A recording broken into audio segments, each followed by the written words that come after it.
This is a big one. You want to control the population.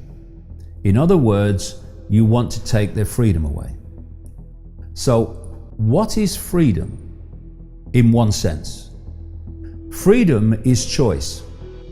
The more choices you can make, the freer you are. The fewer choices you can make, the less free you are. The vast number of choices that you would like to make are limited by lack of money, whether you have it or whether you don't have it.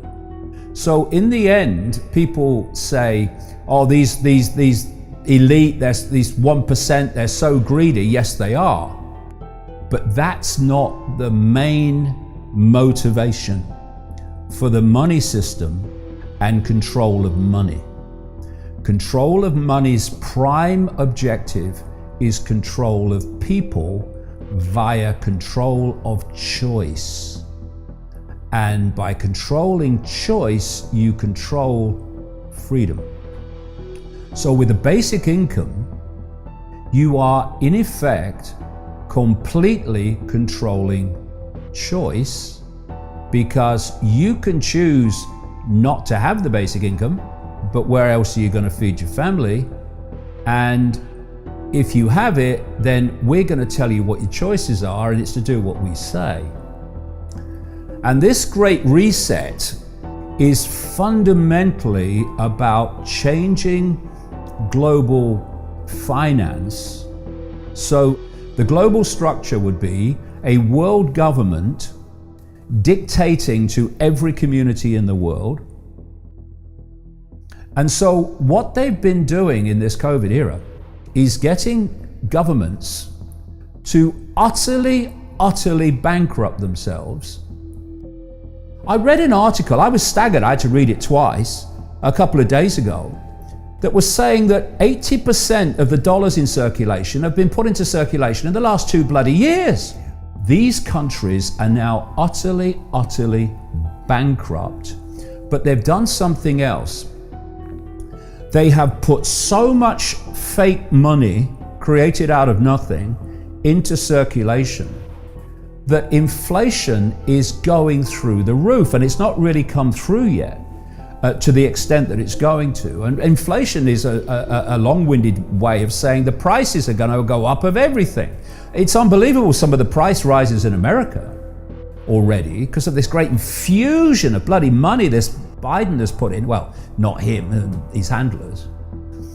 And also, they have systematically broken down the supply chain. And I say systematically because I've seen interviews with people working at container ports and places where goods are moved through who've said, we've been told to hold on to things, slow everything down. Why would they do that?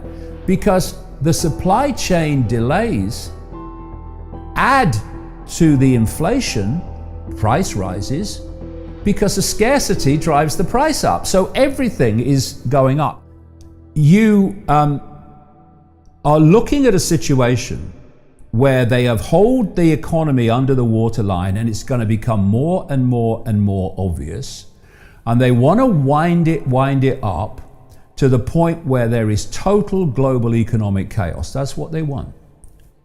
And what they want is for people, and I keep warning about this, they want people to blame their individual government for the chaos and the upheaval. They want you to blame the Johnson government. They want you to blame the American government. They want to blame the French government. Because this cult, in its various guises, they want to be able to come forward, this is in their own documents, as the saviors. The world is in this terrible state, and you're in this economic turmoil and desperation and deprivation. We can sort it out. What we're going to do is we're going to forgive all the debt that you have, but in return we want all of your assets. We want your home, we want everything. And this is the Klaus Schwab line: you will own nothing but be happy, in effect, right? You will own nothing. This is the whole idea. They want to bring an end to private property. Private property gives you what? It gives you some sort of stability. It gives you some sort of independence. They don't want people having independence. They want people under dependency. So the move is to replace private property with everyone renting.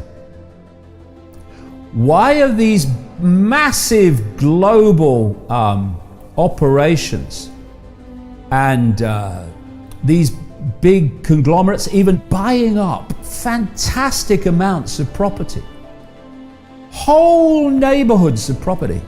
And what do they say they're going to do with it? Rent it out. And what that's doing, as they do it, it's driving up property prices in America. They're buying them in great numbers, and it's taking private property out of circulation more and more and more. And as people fall into this economic nosedive, suddenly they're not going to be able to pay their mortgage anymore. So they're going to lose the property. It's exactly what the plan is. And so this is why the COVID period up to this point has focused people's attention, and it should, on the deletion of freedom in the name of protecting from COVID. But so much else has gone on. Right? So much else has gone on and has been triggered by these events, which are meant to play out further down the road.